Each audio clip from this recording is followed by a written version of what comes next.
Welcome to the hidden corners where truth and terror collide. Discover a realm where the lines between the living and the supernatural blur as you embark on a journey to the paranormal and visit the mysterious hidden corners of your mind.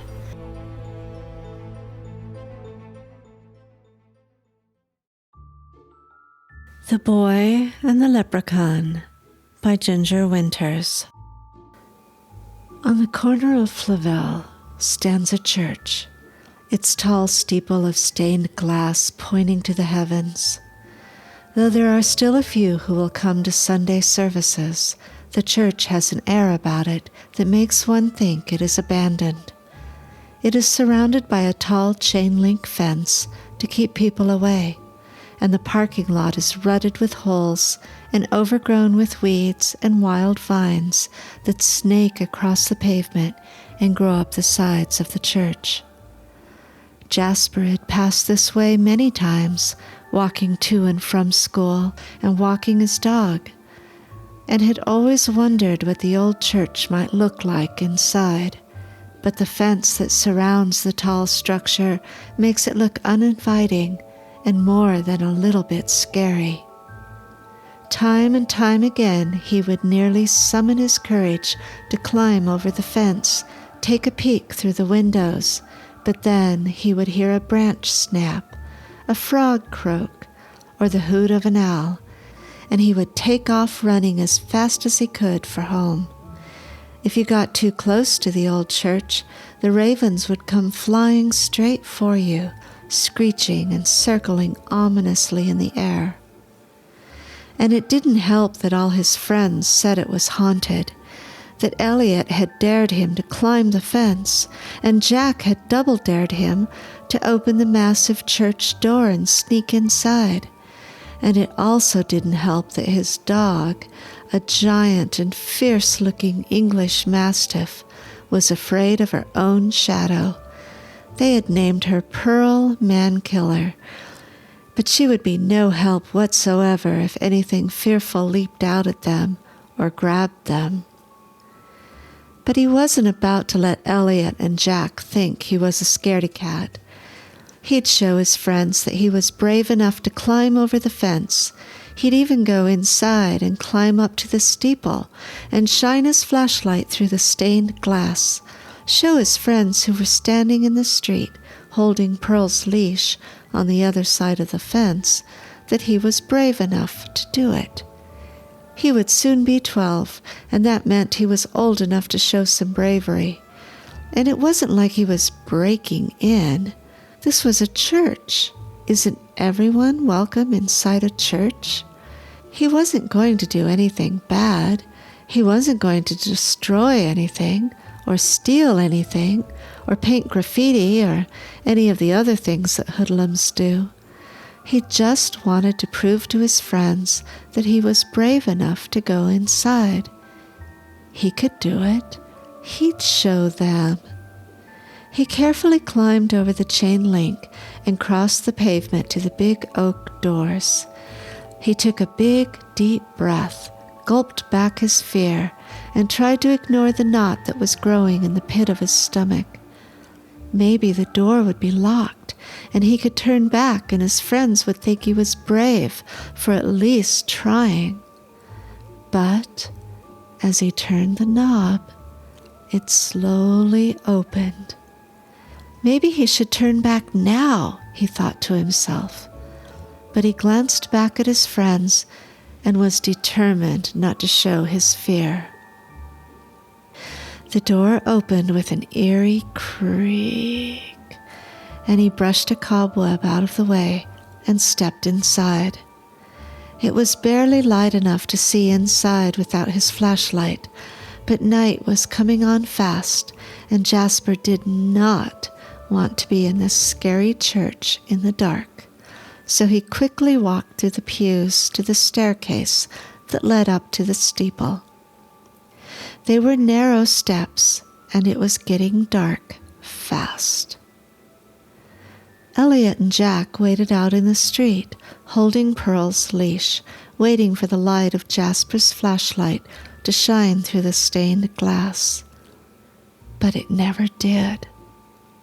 They started getting worried. They called Jasper's name, loud, louder still. Panic set in. Jack handed the leash to Elliot and clumsily climbed over the fence and raced to the open door and called again. He was afraid to go inside, afraid to see what had befallen his friend. If Jasper was playing a joke, this was not funny. He stood at the open door, calling and calling until his throat was sore, but there was no answer from inside. He peeked around the corner of the door, slowly, carefully, took a couple of steps inside, and there, laying on the floor, was Jasper. Outside, Pearl had a terrified look in her eyes and pulled away from Elliot, breaking his hold on her leash. She ran for home, alone.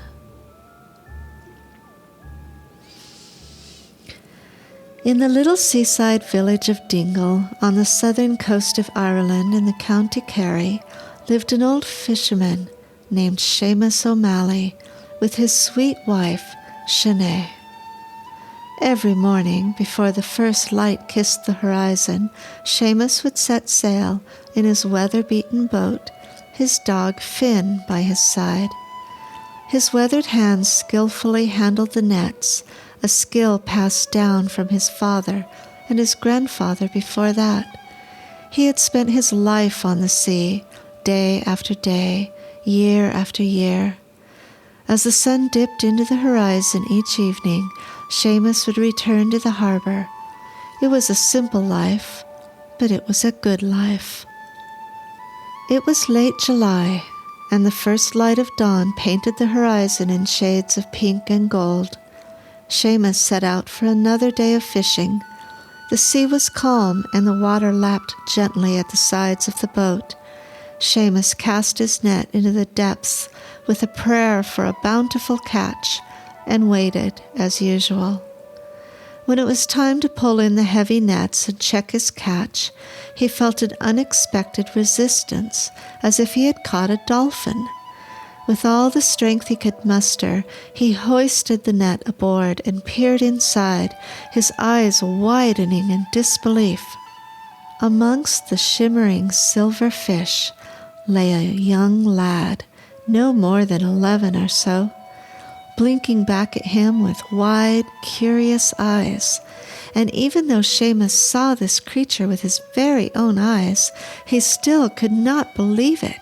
He rubbed his eyes again and again, half expecting this apparition to disappear, a figment of his imagination. But no, he didn't disappear. He was here, and very much alive. But how did he come to be in his net? How was he not drowned? Seamus knew the legend of the Merrows, the beautiful women who live in the sea and drive men mad with their song. Unlike mermaids who are half human, half fish, the Merrows have legs and arms, but they also have webbed fingers and flat feet. They are rarely seen this far south, he thought, although he could be the son of a Merrow.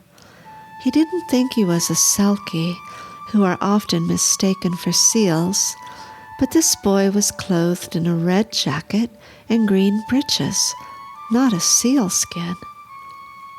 He wrapped the boy in blankets to warm him and asked his name. The boy did not respond, but just sat there shivering and scared.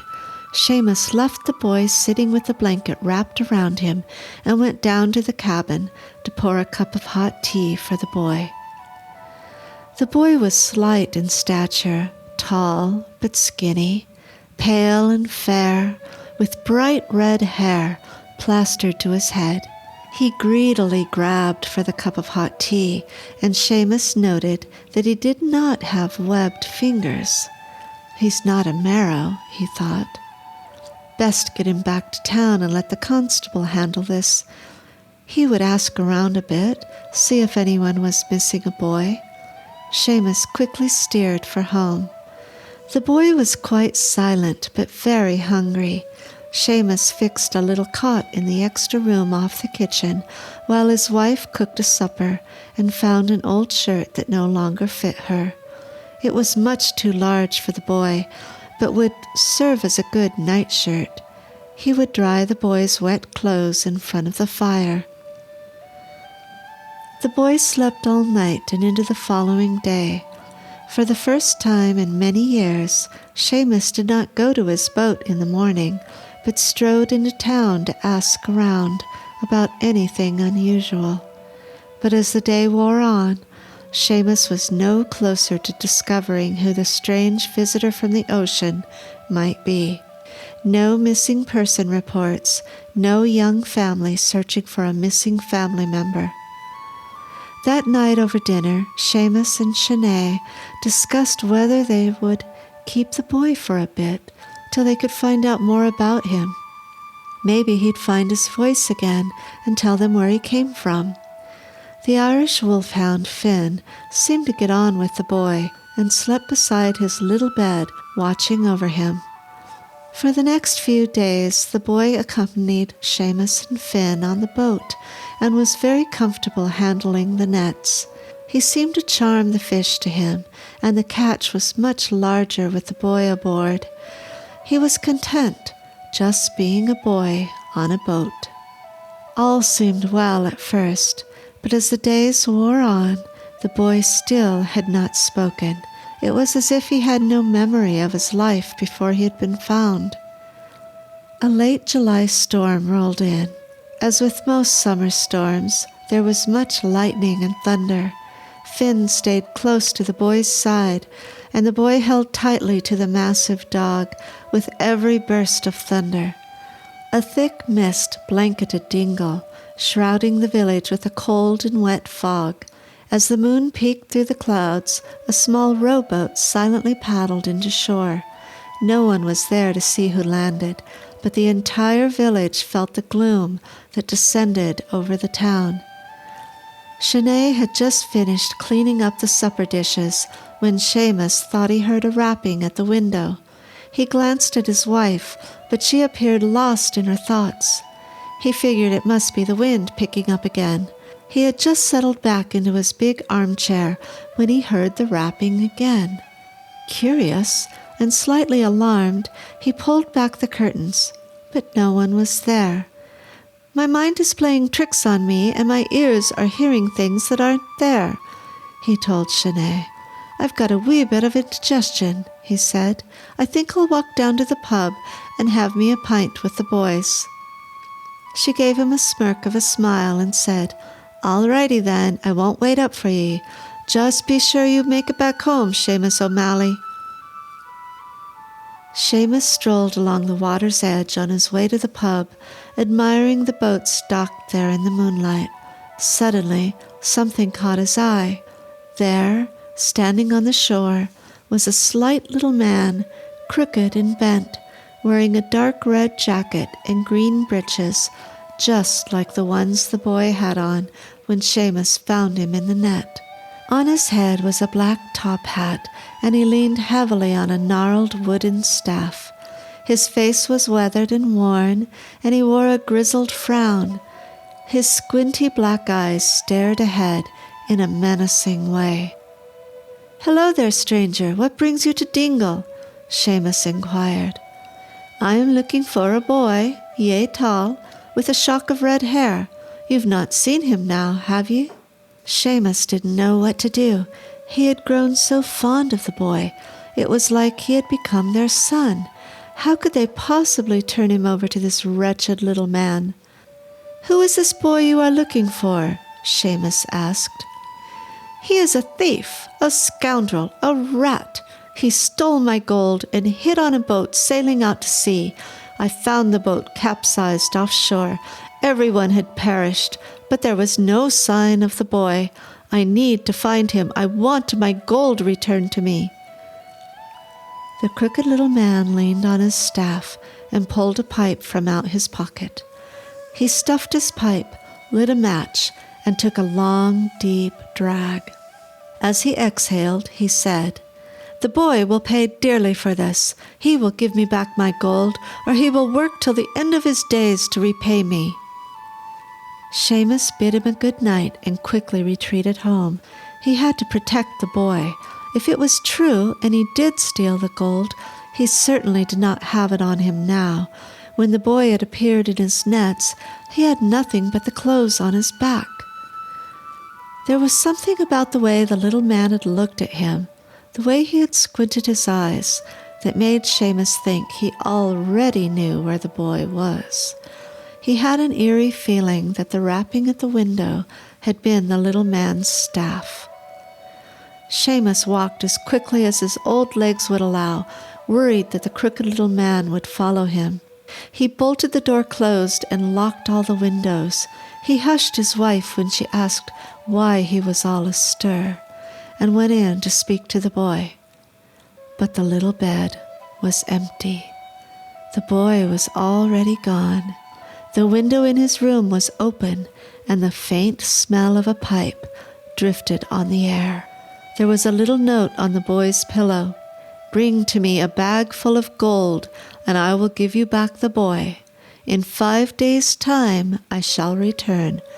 Be here with the gold, or I will keep the boy." Seamus and Sinead stood there in the little room, holding each other and crying. They had a little gold saved up for their retirement, and for those times when the fishing was scarce, but not enough to fill a bag. They didn't know anyone who had enough gold to fill a bag. They sat up until the wee hours of the morning, trying to come up with a plan. The next day, on his way to the boat, Seamus stopped by the market. "Well, a good day to you, Seamus O'Malley. What can I do you for?" Seamus handed the storekeeper a handful of copper pennies and left with his purchase. 5 days passed slowly, and Seamus waited with his bag full of gold-wrapped chocolate coins to trick the evil leprechaun. Finally the day came. Seamus waited by the water's edge, scanning the horizon for the little man and the boy. It was deep into the night before he heard the little rowboat softly paddling towards shore. The man and the boy stepped ashore, a rope tied around the young one. "What have you for me?" the little man said. "I've a bag of gold coins for you," said Seamus. The little crooked man quickly snatched the bag and peered inside. The gold coins shone brightly in the moonlight. He danced a little jig right there on the spot, tipped his hat, and hopped into his boat and paddled away, leaving the boy standing there. Seamus was overjoyed that he had been able to trick the leprechaun and keep the boy. But the story doesn't end there. Back home in Portland, Jack and Elliot ran to Jasper's house and yelled to Celeste, "Come quick! It's Jasper! He fell in the old church! He won't wake up!" Celeste was already alarmed that Pearl had come home without Jasper and took off running to the old church. She found him lying there, a large bump on the back of his head where he had fallen. She waited for the paramedics to arrive. "He's had a bad fall," they said, "but he'll be okay." They helped her get him home to bed, and she sat up with him all night. It wasn't long before the villagers became plagued by mysterious misfortunes.